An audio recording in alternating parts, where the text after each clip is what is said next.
this is optibotimus coming with another video review. And today, celebrating the release of The Hobbit, The Desolation of Smaug, we'll be taking a look at the San Diego Comic-Con version of Azog. Now, there is a retail release that we'll cover later on this week, but this is the one that was first available at San Diego Comic-Con. As you can see, the package says The Hobbit, An Unexpected Journey, because, well, that's where the character was introduced to us at. You got a really nice sort of burnt sort of look on it. I really do dig the way that the package on here. You come around to the back and you see that it is a limited edition, only 2,600 made, and I have 2,537, so I'm towards the end of it. But you got this really nice open front section here that is just held together by Velcro, and then when you open it up, you have a nice image of the figure itself, as well as a little bit of a readout. And it says, thought to have been destroyed in the great battle between orcs and dwarves that was fought many years ago, Azog the Defiler has come forth once again, leading a lethal pack of killer orcs. One thing becomes clear, Azog will stop at nothing to hunt down and destroy every last member of the company of Thorin Oakenshield.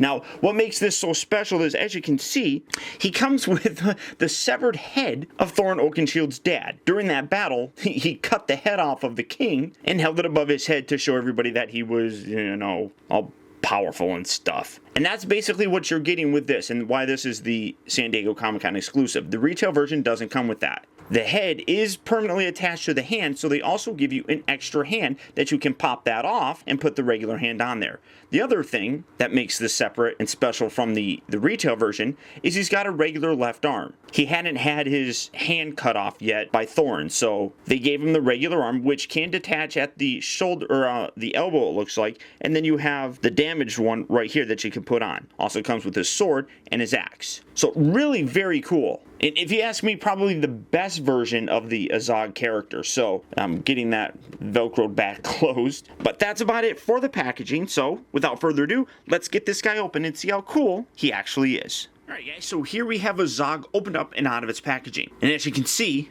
the guy looks terrific. Now, as I mentioned, this is coming out in a regular retail version. This is the retail version. As you can see, it does have pretty much the exact same thing going for it, except the right arm, the hand has been replaced. You now just have this regular hand. This hand is what the retail figure has. On the SDCC version, you get this head of the king. Now, I think I said initially that this was Thorin's father. It's actually his grandfather, I'm sorry. And then you also do get the extra hand on his left arm, whereas this one just comes with this claw, but you do have that option here as well. But setting this here, getting this out of the way, the figure is really very impressive.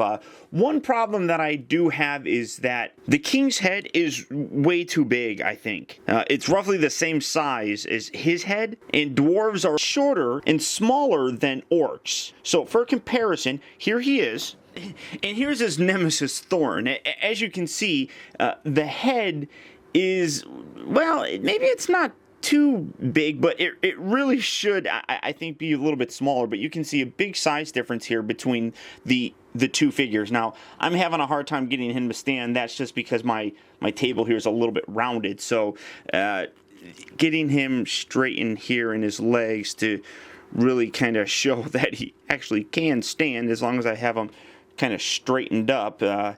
The only real complaint that I would have would be the size of the king's head in his hand. But if you don't like that, all you have to do is come around here, give this a little pull, and then and look at the detail on him. It's really a I mean, there's almost more detail in this head than any other head. Zoom in so that you can see that. I mean, that is really nice detail. And then you come around here to the bottom, and you actually have his severed section, and it's all bloody and stuff underneath there. I mean, that's really very cool. But just taking that off, then you can take this, peg this in, give that a little push. It's kind of hard to get in there, but there you go.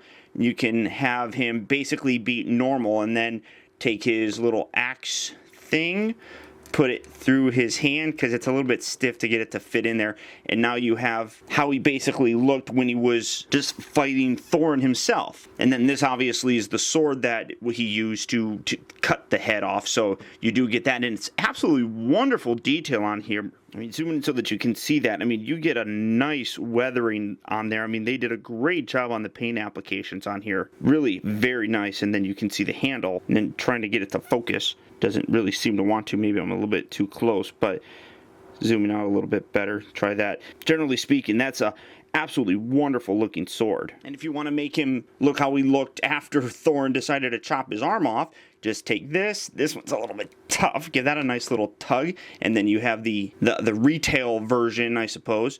And then just give that a little push. And this is how you basically have your figure if you were to buy him just at retail.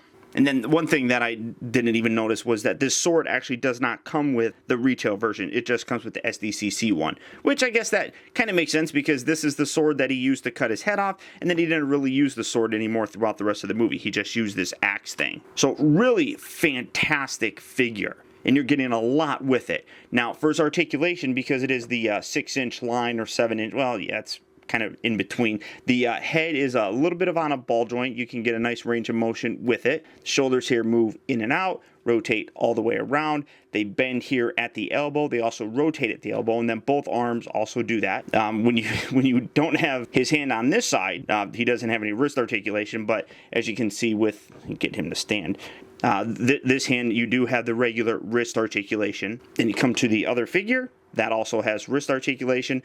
The waist just rotates forward or around, I guess. It doesn't feel like it crunches or anything. This is a softer, pliable rubber, so you do get a nice flex when you're trying to move the legs. It is kind of an annoying joint where it kind of rotates, but you get it moving in and out. And then when you move it forward, it kind of rotates, which, it's not too bad. You're not getting a lot of motion anyhow. The knees bend, but it is a little bit more limited because of the way that the cut is. You can kind of see how that cut right there means that when you try to move that forward, it doesn't go all the way. So that's the only range of motion that you have there. It does rotate, and then the ankles move forward and back, and they also rotate. So a lot of articulation in this. But honestly, for me, this particular figure is best served looking in the way that the SDCC version designed him to look, and that is, pop that out, having him hold the head of the king high above his head in victorious battle.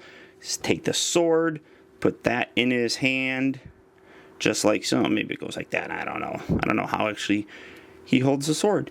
And I mean, that is just a great looking display piece, and definitely one of the more iconic scenes from the film itself. So that all being said, as I have mentioned, this is a San Diego Comic-Con 2013 exclusive. But if you do want to get it, it is available right now on Big Bad Toy Store. So if you'd like to pick this guy up, go ahead and click on the link down in the video description. You'll go to Big Bad Toy Store where you can add this guy to your collection today. And if you are a fan of The Hobbit, this is definitely one to get. This really does offer a completely different look for a display option with this character, and it really doesn't bother me that we have this as well as the retail. If you do have this one, you don't necessarily have to get the retail one, but it does afford you the ability to have two of these guys in your display and pose them in different poses and things like that. But beyond that, I hope you guys enjoyed this look at the San Diego Comic-Con Azog the Defiler. And until next time, this has been Optibotimus. Keep in touch with me. Find out recent purchases as well as all upcoming video reviews all at facebook.com/teambotimus, and follow me over on Twitter at twitter.com/optibotimus.